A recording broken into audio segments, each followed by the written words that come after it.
Hey, so welcome to another episode. In truth, this is the third episode we've recorded on the trot. They're only short ones. Hopefully it's something that you can listen to easily without having to sort of set aside an hour for the longer episodes. But in this episode, we're going to be talking about new business, which is perhaps one of the, I guess, larger, chunkier sales triggers in terms of everything that could possibly sort of fall under that sort of new business creation. But do you want to just kick things off with a sort of top level overview before we go into some good examples?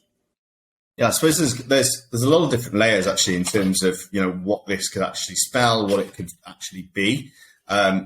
You've got new business as a general new business that's perhaps being set up. But also you've got the other arm of, potential new business that might be a subsidiary of already a larger, organization or corporation within that. So there's a lot of different factors that can kind of feed down and lead into this really. But ultimately, if you're looking at it at face value, huge opportunity for sales professionals in terms of, the opportunities that can, be of basically lay ready to be snapped up.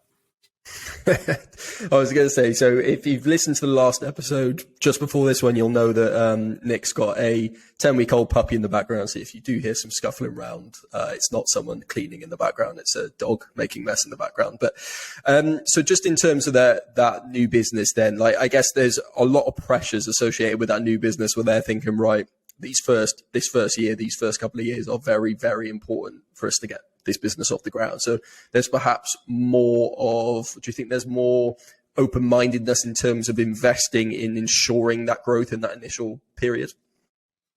Yeah, ultimately, again, you can look at this from two sides because, if it's a new business and a startup organization and everything like that, ultimately, it's a risk. It's based on somebody thinking they've got a good idea, thinking they've got a product that will fit well on the market, perhaps it solves an issue or a pain that, even that individual's experienced in the past. So that's the one option. But I say in terms of that, it's probably likely to be done at more kind of risk adverse to a degree. Although there's a risk being taken with a business starting up, they're probably unlikely to have heavy spending in terms of new tools, and again, probably heavily doubling down on staff. Whereas to the contrast of that, if you've got a really large organization that are setting up a subsidiary of that business, then these guys have already got a lot of money that's backing them already in the background. So this is something where they are likely to probably have that heavier spend first and fronting up the opportunity or what they're looking to explore, because say they've got that capital, they potentially know what works, they've got a good understanding in terms of where their product might fit and so on. I think probably the greatest example of that is the likes of Google. I know there's obviously a lot in the news about them actually today, but around all the different products that they tried launching over time and subsidiaries of that, and actually ones that were canned, perhaps 2-3 years later, where they have that bigger capital behind them, they have the ability to take bigger risks, set up new divisions, try and launch in new markets with new products. Ultimately, they're not going to work for them. But whereas I say they've got the capital, they can, they've got the ability to go, much heavier in terms of their spend and what they're trying to achieve in terms of their goals, purely from the backing that they've already secured. And these new businesses obviously potentially going to have a limited head count, but huge growth plans. So they're going to be thinking about efficiencies, productivity, the lowest amount of time and resource with the maximum benefit. So there's good opportunities there for tools that, offer them more data or more intelligence, tools that help them not cut corners, but, increase speed and increase revenue with less of a overhead. Exactly that. And, it doesn't matter what business anybody's launching or bringing to the market, everybody's going to have those ambitious growth plans. And, whether it's a brand new scale up and you want to startup, and you want to scale it and sell it within 2 to 3 years, fantastic. Everybody's going to have those ultimate goals in mind. But, typically speaking, it's very rare that actually happens, and it takes a lot longer to get to those numbers and figures that they're looking for. So this really here is, where you can start to, I suppose they'll start to invest, but then perhaps scale back, invest again, scale back in that instance. So there's a lot of different factors that you'll need to almost track along the way and understand, at what part of the journey is that business at? Have they found that market fit? Have they found the markets that they want to sell into? Ultimately, when that is done and they can start ticking those boxes, that's when the big spend will start to come through. And in terms of tracking new businesses, I guess this is slightly more difficult in terms of, right, I've got my target account list of existing, legacy clients that I want to sell into because I know there's big opportunity there. You don't necessarily know the names of these new businesses. So how would you look to monitor, track, keep an eye on this sort of thing?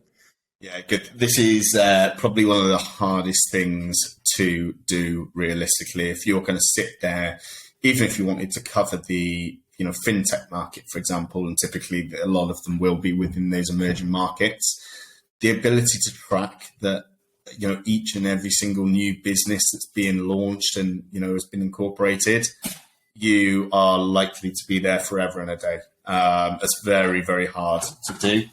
So, there's different ways in which you can do it. One, I would definitely say, invest in a tool that can really help you find that and will ultimately do the research and the admin for you, ultimately, because there's just no way of keeping on top of it.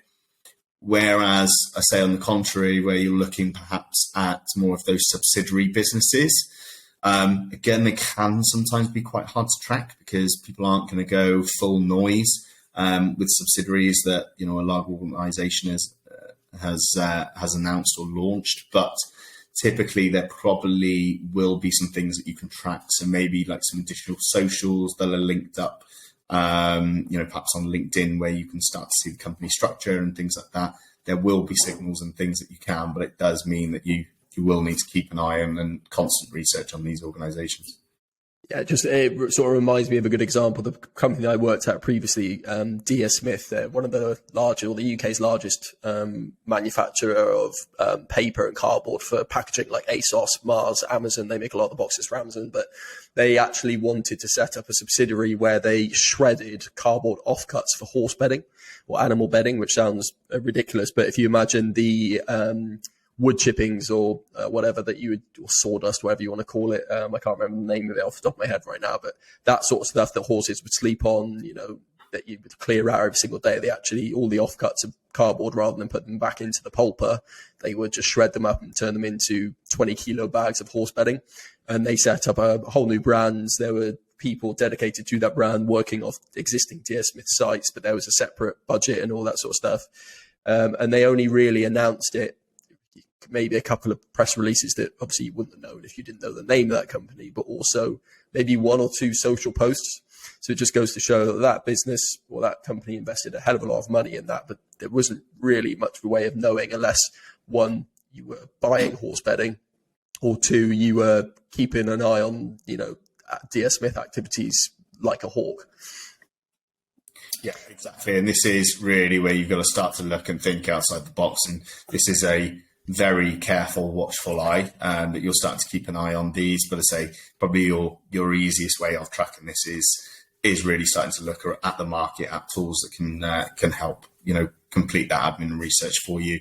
It's the same with, it's the same as if you were launching a new geography and things that we've previously discussed as well, in terms of you being able to fully map that market end to end and doing the research. That is hours, probably weeks and months worth of work in order to fully cover that.